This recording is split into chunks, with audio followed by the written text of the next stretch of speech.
High school ಮುಗಿಸಿ PUC ಬಂದಾಗಲೂ ಕೂಡ ಹೈಸ್ಕೂಲ್ ನೆನಪು ಅಥವಾ ಪ್ರೈಮರಿ ನೆನಪು ಅಂದಾಗ ನಮಗೆ ಬೇಗ ಒಂಥರ ಏನೋ ಇದು ಅನಿಸುತ್ತೆ. ಎಲ್ಲರೂ ಒಟ್ಟಿಗೆ ಸೇರೋದು ಒಂದು ಗ್ಯಾದರಿಂಗ್ ಅಂದಾಗ.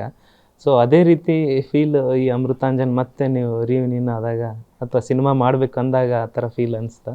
ಓ ನಿಜ ಸರ್, ನೀವು ಹೇಳಿದ್ದು ಅದು ನಿಜ. ಎಲ್ಲರೂ ತುಂಬ ಬ್ಯುಸಿ ಆಗ್ಬಿಟ್ವಿ. ಎಲ್ಲರೂ ನಾವು ಟೀಮ್ ಅವಾಗವಾಗ ಅಷ್ಟು ಸಿಗ್ತಾ ಇರಲಿಲ್ಲ. ಎಲ್ಲರೂ ಬೇರೆ ಬೇರೆ ಪ್ರಾಜೆಕ್ಟ್ಸ್ ಮಾಡ್ತಿದ್ವಿ. ಬಟ್ ಇವಾಗ ಸಿನಿಮಾ ಅಂತ ಅಂದಿದ್ದಕ್ಕೆ ಮತ್ತೆ ಪ್ರಮೋಷನಿಗೆ ಸೇರ್ತಾ ಇದ್ದೀವಿ. ನೀವು ಹೇಳ್ದಂಗೆ ಅದೊಂಥರ ರಿಯೂನಿಯನ್ ಥರನೇ.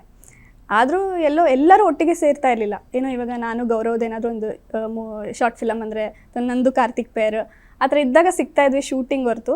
ಎಲ್ಲರೂ ಒಟ್ಟಿಗೆ ಸೇರಿದ್ದು ಇವಾಗಲೇ. ಅಮೃತಾಂಜನ್ ಆದಮೇಲೆ ಆದಮೇಲೆ ಇವಾಗಲೇ ಸಿಗ್ತಾ ಇರೋದು ಅನಿಸುತ್ತೆ. ಕೆಲವೊಂದು ಶಾರ್ಟ್ ಫಿಲಮ್ ಮಾಡಿದ್ವಿ, ಬಟ್ ಆಮೇಲೆ ಅದು ತುಂಬ ಟೈಮ್ ಆಯ್ತಲ್ಲ. ಇದೊಂಥರ ನಿಜವಾದ ರಿಯೂನಿಯನ್ ಥರನೇ. ಅಮೃತಾಂಜನ್ 5 ವರ್ಷದಿಂದ ಮಾಡಿದಾಗ ಸಾಕಷ್ಟು ಪ್ರೀತಿ ಸಿಕ್ಕಿದೆ ಕರ್ನಾಟಕದ ಜನತೆಯಿಂದ. ಇಲ್ಲಿ ಅಷ್ಟೇ ಅಲ್ಲ, ಹೊರಗಡೆ ಇರತಕ್ಕಂಥ ಕನ್ನಡಿಗರು ಕೂಡ ನಿಮಗೆ ಪ್ರೀತಿ ಕೊಟ್ಟಿದ್ದಾರೆ. ಸೊ ಇವತ್ತು ಸಿನಿಮಾ ಯಾವ ರೀತಿ ಎಕ್ಸ್ಪೆಕ್ಟೇಷನ್ಸ್ ಇದೆ, ಹೇಗೆ? ಎಕ್ಸ್ಪೆಕ್ಟೇಷನ್ಸ್ ಇದೆ ಸರ್, ಜೊತೆಗೆ ಭಯನೂ ಇದೆ. ಹೇಗೆ ರಿಸೀವ್ ಮಾಡ್ಕೋತಾರ ಅಂತ. ನಮ್ಮ ಎಫರ್ಟ್ಸ್ ನಾವು ಹಾಕಿದ್ದೀವಿ. ಶಾರ್ಟ್ ಫಿಲಮಲ್ಲಿ ಏನು ಎಫರ್ಟ್ಸ್ ಹಾಕಿದ್ವಿ ಅದಕ್ಕೂ ನಾವೇನು ಸುಮ್ಮನೆ ಹಾಗೆ ಮಾಡ್ತಿರ್ಲಿಲ್ಲ. ಅಷ್ಟೇ ಎಫರ್ಟ್ಸ್ ಸಿನಿಮಾಗಂದರೆ ಇನ್ನೂ ಸ್ವಲ್ಪ ಜಾಸ್ತಿನೇ ಹಾಕಿದ್ದೀವಿ. ಸೊ ನೋಡಬೇಕು, ಅಷ್ಟೇ ಪ್ರೀತಿ ಕೊಟ್ಟರು ನಮ್ಮ ಸಿನಿಮಾ ತುಂಬ ಚೆನ್ನಾಗಾಗುತ್ತೆ. ಅದಕ್ಕಿಂತ ಜಾಸ್ತಿ ಕೊಟ್ಟರೆ ಸೂಪರ್ ಡೂಪರ್ ಹಿಟ್ ಆಗಿಬಿಡುತ್ತೆ.